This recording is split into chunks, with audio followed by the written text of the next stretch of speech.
All right.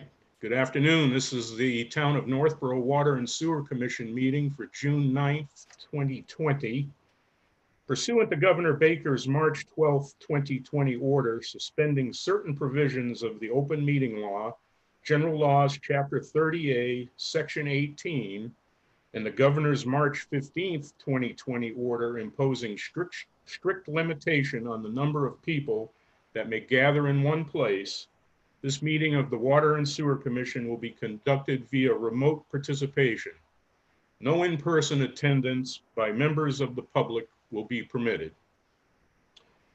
Our first item is approval of the April 28th, 2020 meeting minutes. Unfortunately, our third commission member, David Pepe, is not in attendance at this meeting. He and I are the only ones that were in attendance for the April 28th meeting. Therefore, we'll have to defer action on that consideration of those meeting minutes until David is present. I do have some comments. Do you want me to pass them on now at this point, or?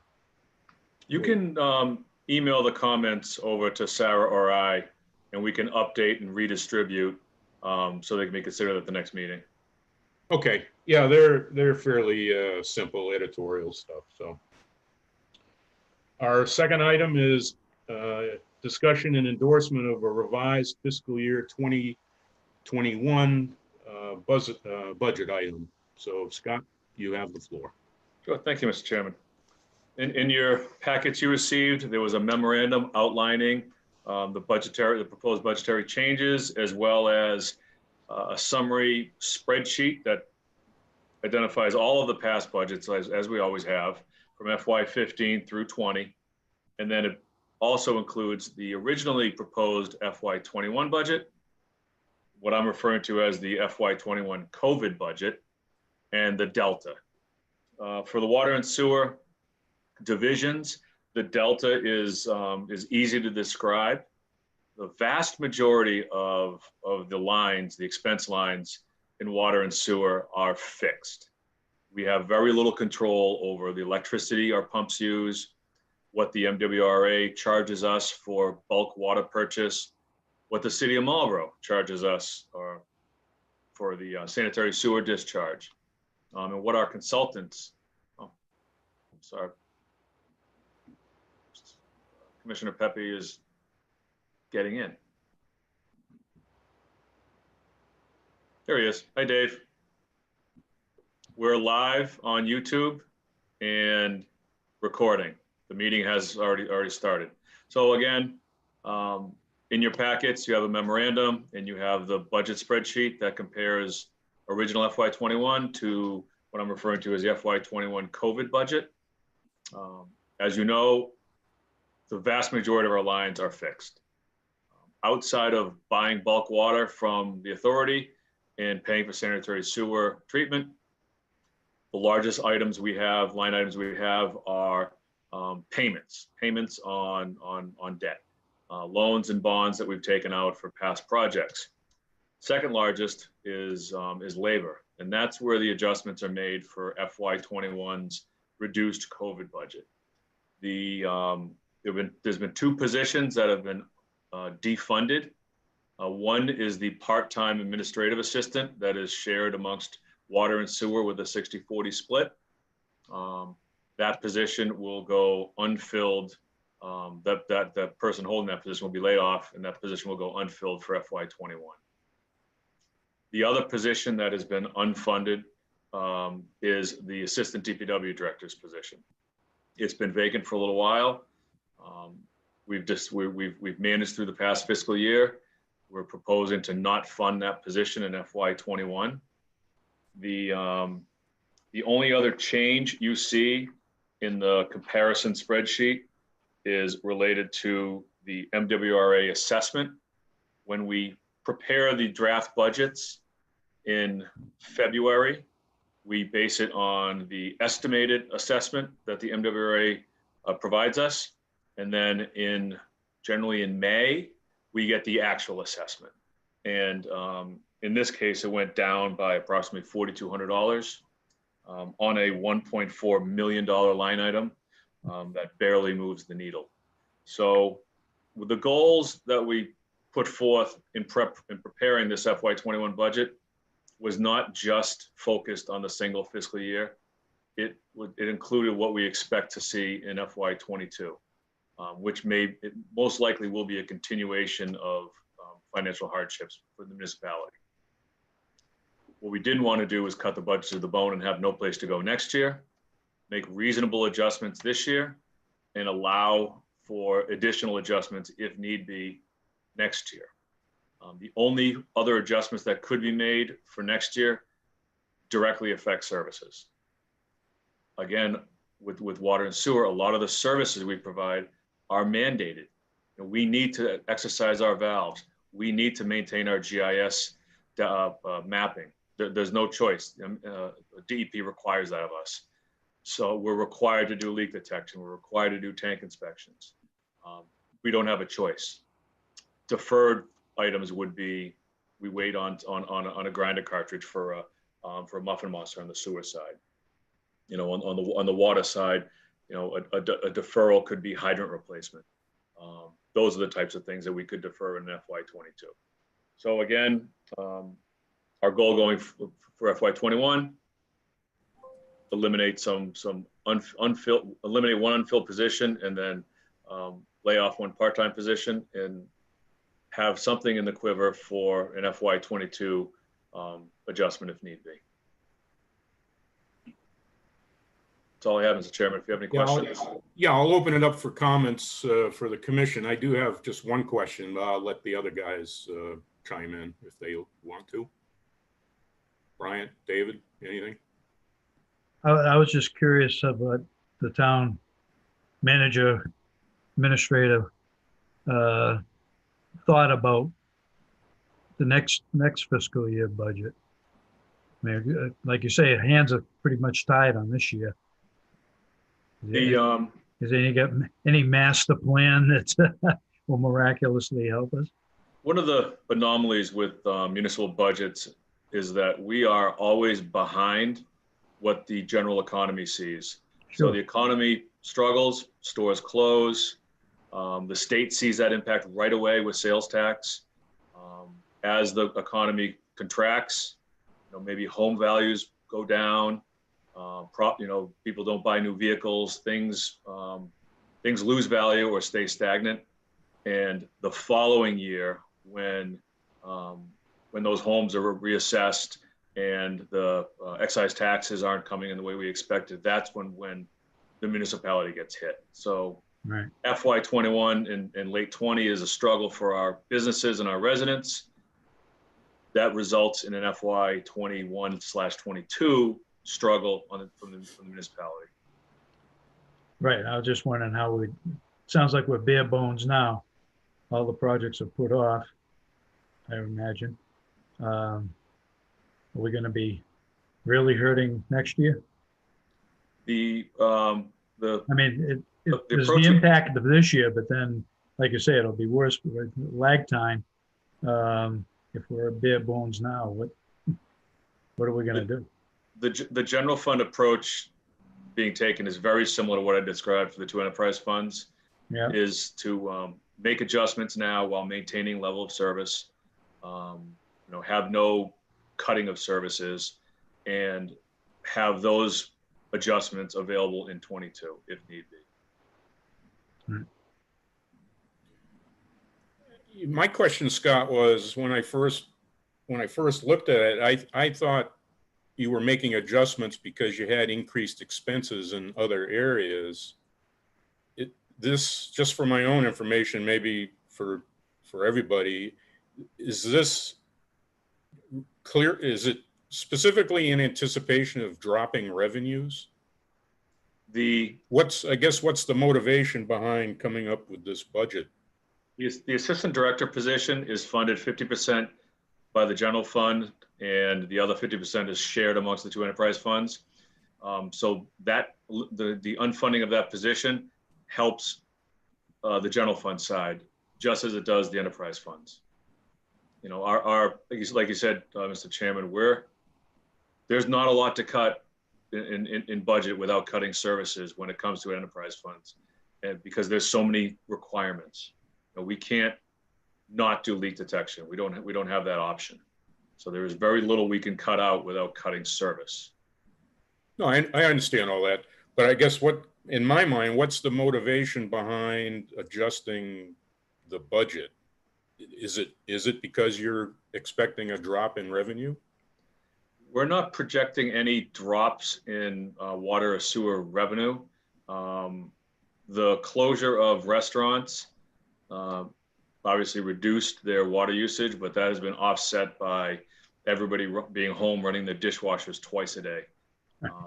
Believe it or not, it's been almost a direct offset. So we haven't seen any negative revenue impacts. The reduction of the assistant director position obviously helps the general fund. Elimination of the part-time administrative staff is a means of sharing the burden of loss across all entities. If the library is going to lose part-time librarians, and the senior center may lose somebody from the bistro, and town hall may lose somebody from rec. It's fair that everybody has their own skin in the game. So, okay, so again, just for my own information, we don't expect any drop in terms of monies coming in from rate payments. no, This is our contribution to the complete town side. It's not a water and sewer related per se. In other words, you're not adjusting the budget because we expect a drop off in revenue from ratepayers. that's correct. It's just because some of this is shared on the town side, the administrative assistants, et cetera. That's correct. Okay, it's not because we expect a drop off in income from the water and sewer enterprises. No, and I'm curious to see where the more global revenues fall on the authority over the coming fiscal year. They're going to feel the impact far differently than we will, the MWRA, with cities shutting down as opposed to, our Route 20 corridor.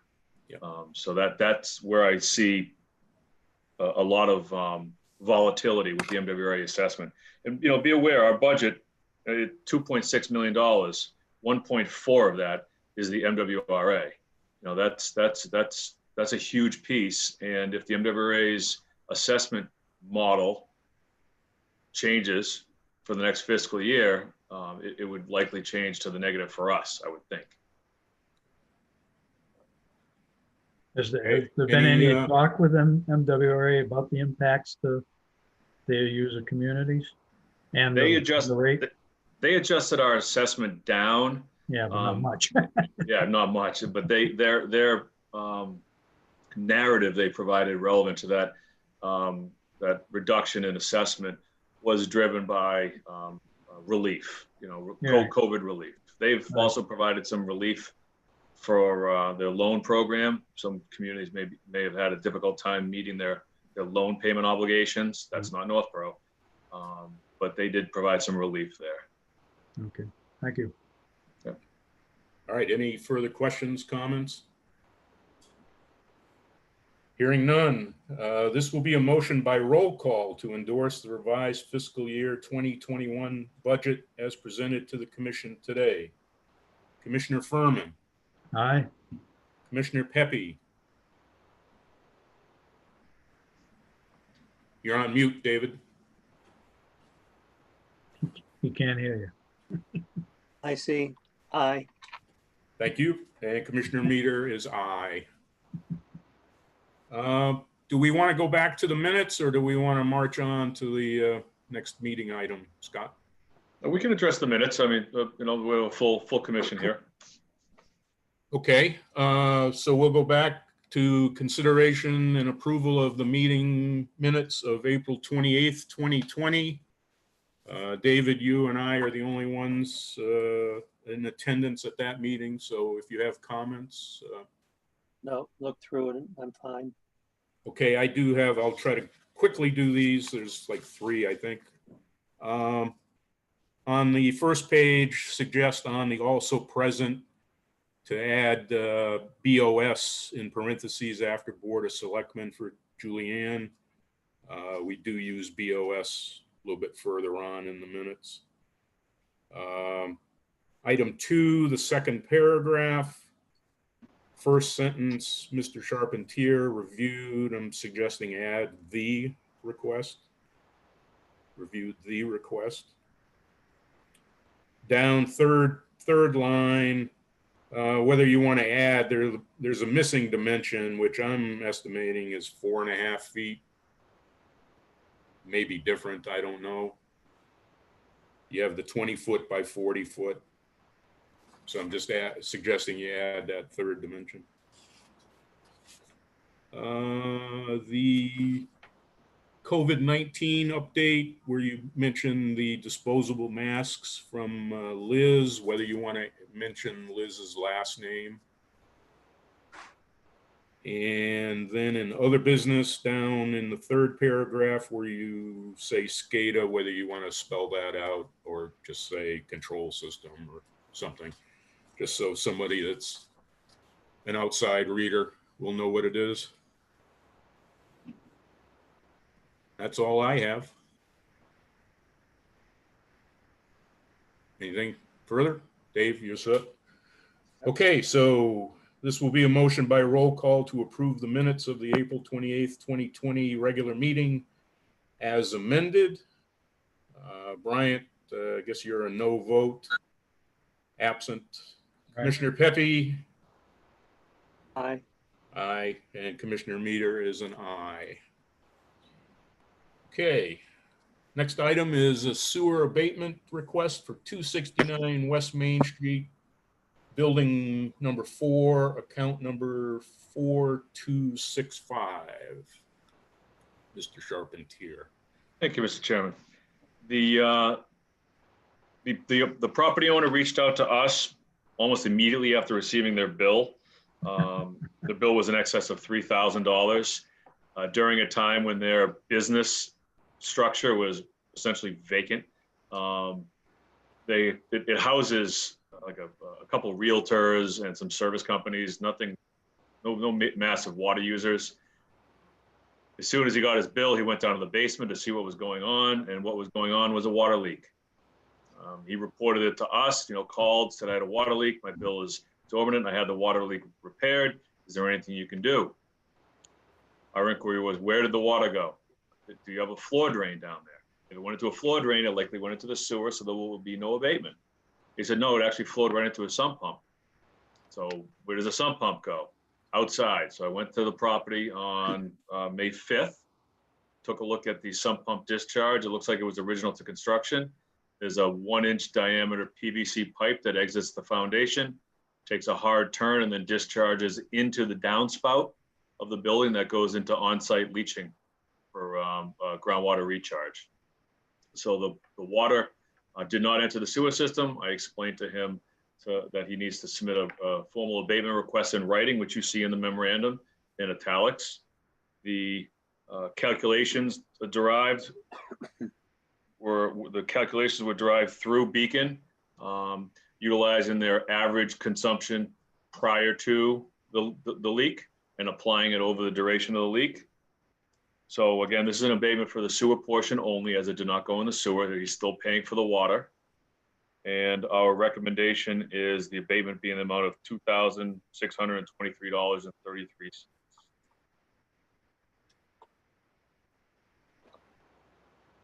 Okay, any questions from members of the commission?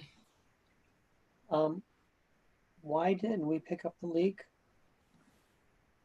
I don't know why we didn't get a leak Our new alert. meters, right? Yeah, I don't know why we didn't get a leak alert. I don't know. We Yeah, get a that leak. was We get gonna a be lot my of leak question. alerts. That was going to be my question. We get a lot of leak alerts.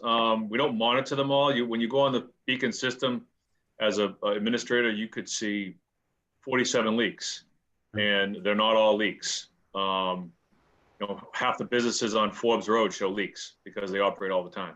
National Grid is a leak because they're in there 24 hours a day, always flushing the toilet. So we don't really specifically go through the leaks. if we monitor, like, so example, the town accounts, we have our town accounts set up to notify us via email in the event a leak occurs. So we had a seeping valve in the heating system that was feeding the heat more water. We got an alert. We realized it was there. As a responsible water customer, the town is, we monitor our leaks. He should have. He will now. Well, but the thing is, did he get an alert? He didn't set it up. You need to set up the alert. You as a water customer, Dave, you would log in. You would set up your account. You would indicate, I want to know if there's 24-hour flow, and I want to know if my flow exceeds, 20 gallons a minute, so that you're aware of what's going on. Okay. So you can set those protocols. And every time somebody calls about a high water bill and we see there's a leak, one of the first things we do is send them the Ion Water login information so they can take a look at it, hopefully monitor it. Mhm. That actually would be a good way to monitor your home. If your water heater broke or something, you could potentially have an early warning on that, or earlier than usual, maybe. I let John Coder know that right after his water heater blew. Well, yeah. In my case, when it happened many years ago, I could hear the ticking of the water meter. So I knew water was coming in, but it wasn't being used by normal processes. I wouldn't have that problem as I have no basement. So if I'm in the house, I know it's leaking. There you go. The bill was how much? 3,000 plus? Yeah, it was Water. a little over $3,000. And you're saying the new bill is going to be A little over 400, just about $400. so sewer's that much? Yeah. What is it? What's the factor? Factor of 2? Factor of 3? It's a factor of 2, a little over 2.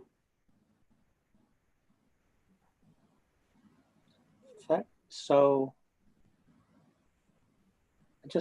I don't know. That seems just too much, too little. I could find out exactly what his bill amount was.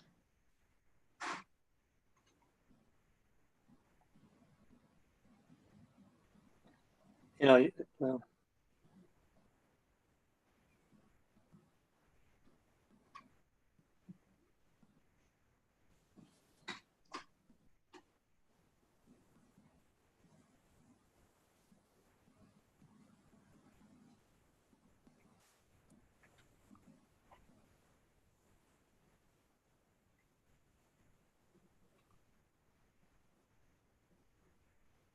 His bill was Be like 164 times 117 or 100 and something. about $3,200.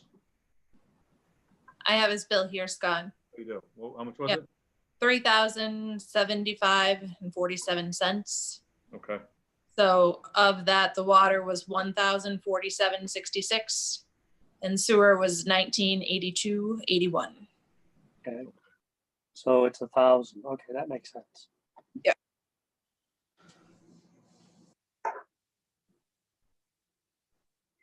Okay. I'm good. All right. This will be a motion by roll call to approve the sewer abatement for 269 West Main Street, building number 4, account number 4265, in the amount of $2,623.33. Commissioner Furman, Aye. Commissioner Pepe, Aye. Commissioner Meter, aye. All right. Our next item is COVID-19 department update. So we are, thank you, Mr. Chairman. We're back at 100% staff reporting.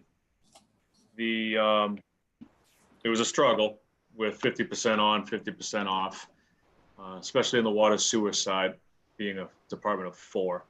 The way we're maintaining our staff segregation is we have established the Hudson Street Pump Station as a second place of operations. We have 2 staff members working solely out of the Hudson Street Pump Station, the other 2 staff members out of the water garage. The interactions that occur at the garage for equipment are done with safe social distancing. Masks are worn at all times anytime crews work together. It's working out well. You know, it was a need for the Water Sewer Division to have a second place of operations. And we've been trying to get Hudson Street established to be that.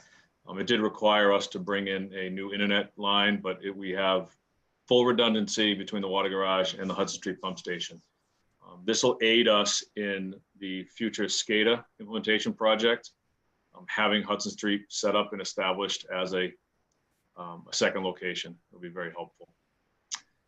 On the, it has, you know, the limited work staffing has limited our efforts. We're still doing our valve turning exercise with valve exercising program. It's slower. Directional flushing directional flushing is going to be starting in a couple of weeks.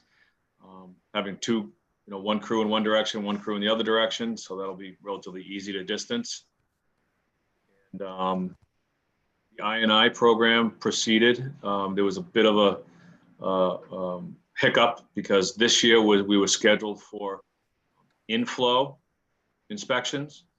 And obviously we were not able to go into homes to do inflow inspections. So we reconfigured our work plan for the coming years to have this year be another infiltration year with more pipe cleaning and video inspecting. And when the COVID-19 emergency is finally over, we can put in the inflow program again. And anything to add, Tim? No, everything's been going fine now. They were back to full staff.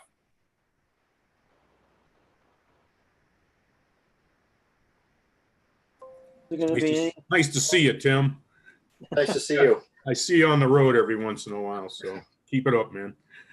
is there gonna be any additional flushing because businesses have been shut down? You know, stagnant water for a month or so? We issued a public notification through Town News. We put it on the website. It's on the COVID website as well. Trying to notify, you know, landlords and business owners, mostly the business owners, that when they get in there, they need to flush their lines. You know, the simplest way to do it is by temperature. Start the water, feel it. It's going to be whatever temperature your building is, and when it gets nice and cool, give it a couple minutes, and now you've cleaned out the line. And to do all your service locations, you know, do all the faucets. You don't want those branch lines that come off the main feed to be stagnant, you know. So I'm hoping they're complying with that. I haven't had any calls or concerns or complaints about, you know, discolored or a water odor. So.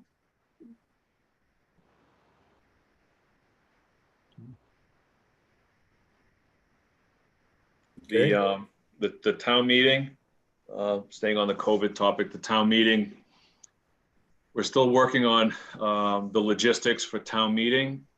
There are some critical projects for this commission that are on the agenda, specifically the water garage. We're still hoping to work with the Assabet students for outfitting the garage after a public bid of the building itself.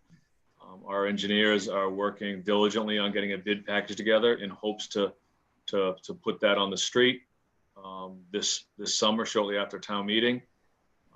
It's a time critical schedule in that if we can have town meeting in June, we can bid it in July, award it in August, and hopefully have the building procured and being constructed November, December, so that when the students, you know, report to school after the holidays, they have a shell to work inside of. You know, losing 2 months loses the year. You know, in construction, 2 months kills you. If you can't, if we were not to have a town meeting until August or September, the year is gone, and we would lose the kids till the following fall. I don't know how that works out with their schedule because they have other projects in the queue. So I'm still hoping that can go forward. The other project we have on the agenda for town meeting is the Assabet water storage tank. That's not time critical right now, but we are submitting an application to SRF, State Revolving Fund, to fund that tank. If the federal government issues recovery money like ERA, in a similar fashion as ERA, in the past they've funneled that money through existing mechanisms, SRF being one of them. They can get a lot of money into a lot of hands very quickly through a structured program like that. Our project is in the queue and it's been approved for funding. We could access those funds quickly. In order for it to be in the queue for funding, it needs to be funded at town meeting. So while that project physically can wait without harming the system, it would be upsetting to see 25% grants be pushed through SRF and have us not have that project on the approved list because we didn't go through town meeting in a timely fashion. That's $250,000 that the commission would say goodbye to. So, I mean, there are other projects on the general fund side that have similar anomalies. There's a generator at the highway garage. That's a 75% grant match that needs to be locally approved. But that's the big one for us, is the tank on the money side, and then the building on the schedule side. That's all I have, Mr. Chairman. Okay. Any other questions, comments from the commission or audience? The only comment I'd have, John, is Bryant, is that whenever the town meeting does happen, hopefully it'll be in June, that the importance of the passage of that SRF project be emphasized. That, so people are clear that this isn't pie in the sky. This has got a big benefit to it, even though the project may wait.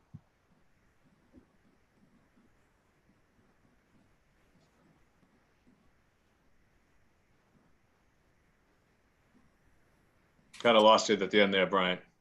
Well, just that admittedly, the project might have to wait a while because it's not urgent. However, the funding aspect is very urgent, and that for that reason alone, it should be approved with Absolutely right. with that in mind. Just what you described. I mean, I think that would be good. That's it. Thank you. Julianne, you had something? I did. So if town meeting is pushed off because of concerns of health reasons, could those projects that you mentioned, which are very timely, could they be approved in the 1/12 budget? No. No. The 1/12 budget would approve payment for loans on projects. So the approval of those two projects, the borrowing authorization is required at town meeting. So the 1/12 budget will pay our, 1/10 payment for the MWRA and our loan payment for the West Main Street pump station, but it won't. That cannot be done in a 1/12 budget. Wow, that's very important to know. And my other question is just like a customer service thing. The alert thing that you have on water for residents. Mm-hmm.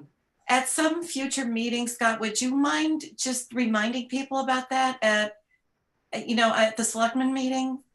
Yeah, if you want to bring it up in your report and ask for my my opinion and thoughts, I'd be happy to share it at the selectmen meeting. Okay. It's an asset I wish I had at my house. I live in Grafton. I wish I had the ability to monitor not just because I'm an engineer and I'm a geek, but I'd like to see it. It's interesting to see the use. So yeah, I'd be happy to. Thank you. Okay, that's it for me. Thanks. Okay.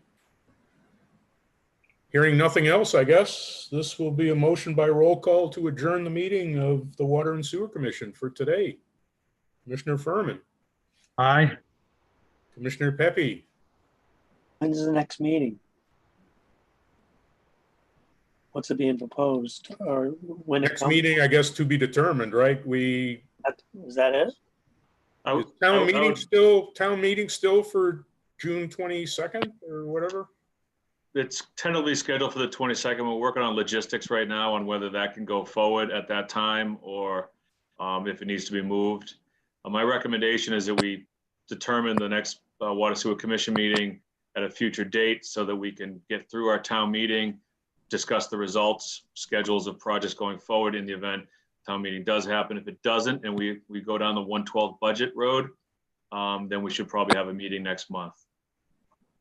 So if you want to tentatively schedule one for next month, we can do that.